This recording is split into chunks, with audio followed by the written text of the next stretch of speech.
You guys, it is giveaway time. Look at these beautiful little packages and a little surprise I have for you inside.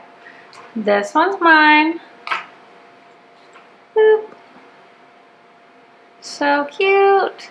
This one is going to be one of yours for the low, low price of liking and subscribing. Doing a giveaway. As soon as I hit 2,000 followers, I'm going to give this baby away. Tucks right into this little case, just like mine does. What an upgrade. So I used to use this. Silly. Now I use this beautiful thing. So these are my very favorite blades. I get them at Amazon. You can buy them locally, possibly at like a CVS. They come in these little paper packages, which you just open them up. Then you put your old blade in here and put them back in here and throw them away, and nobody gets hurt when they're rustling through the garbage when they lost their keys and don't know where they found them. Just like that. They come in packages of Gigantor. I think there's 10,000 million trillion of them in here, and they're pretty dang cheap. Super, super sharp. So you just open this guy up. Righty tighty, lefty loosey. Stick your blade right on here so you can adjust how much of it sticks out. And then close her back up. Careful not to cut yourself here. You could hold on to your blade with the paper part of this thing. Hold on to it and then turn it, or get somebody to help you. Or if your husband has 10,000 of these like my husband does, these fit right in there and you can just crank it. Beep, beep. Okay, so this could be one of yours. Isn't it beautiful? You can also order these online on Amazon. They come like this. They're on a major discount right now. I think they're like $17 plus tax. But cute little package right in time for Christmas. I love them. Okay, now on to the bread. Today I'm working with a loaf of whole wheat bread that has been in the fridge since yesterday. Always my multi-use parchment paper. So you guys have gotten away from using like the store-bought Bannetons for proofing, and I found these, A, because I'm super cheap, and B, because I'm super cheap. And these are just like cereal bowls. Whoa, doggy. Cereal bowls I found at a thrift store. They just so happen to be the perfect size for my loaves, and I'll let you know what size these are in the description, along with some other information I have down there for you. So I just line them with a regular old tea towel or a flour sack towel, however you want to call them. And that's about it. I've also had a lot of people tell me that they cannot find twine that will not leave fuzzies in your bread, and I found one and I want to share it with you, and I will link you down below with this twine. It comes, the one I bought comes in a 2-pack, but you have the option of buying just a single one. I happen to use a lot. For pumpkin season, I have used a lot.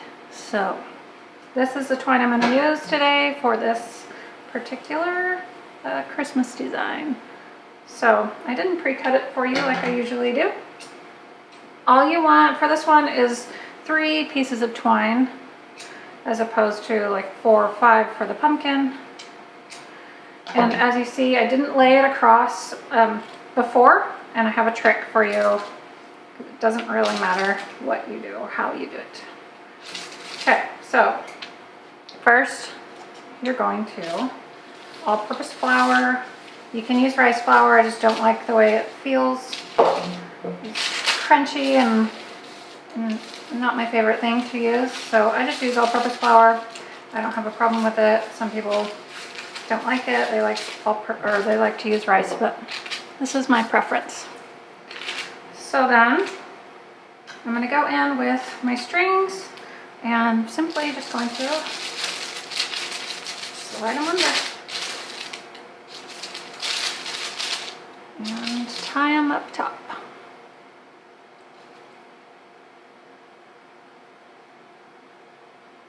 You don't want them to be super tight and cutting into the edges really like that. Like that might be a little too tight really.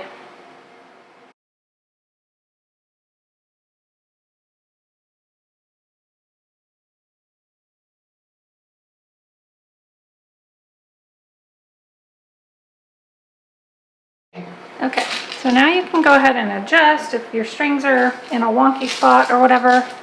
You can adjust that now. If not, you go ahead and go in. So the Christmas tree is super, super simple. You're pretty much just going to mark out where your triangle is going to be. You don't have to do this if you don't want to. Just slightly, just so that you can see it and you don't get all cattywampus. Unless you want Charlie Brown Christmas trees. You can make them as cattywampus as you want.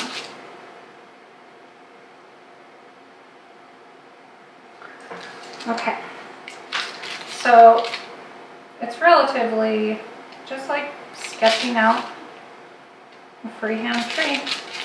You go up and in on the corners. So the most difficult part about the tree is getting these corners to separate from each other or to meet at the edges, I guess is what I want to say. Then back up and down. You can do as many of these as you want. Or a few, 3 works good. And then the bottom, the little bloop for the tree. So if you have issues with them not coming all the way together at the edges, it's going to look a tiny bit funky once it's baked. So really go back in and make sure that all of these triangles here are separated. Then you just do this over and over and over again. Show you another one. You're just using your triangle here as a guide. So going down the triangle and then I go up inside of it. And then go back down again. It's really a simple design. You can freehand the tree, then you're good to go. See what I mean by this one here is still attached right there, so I need to cut it apart.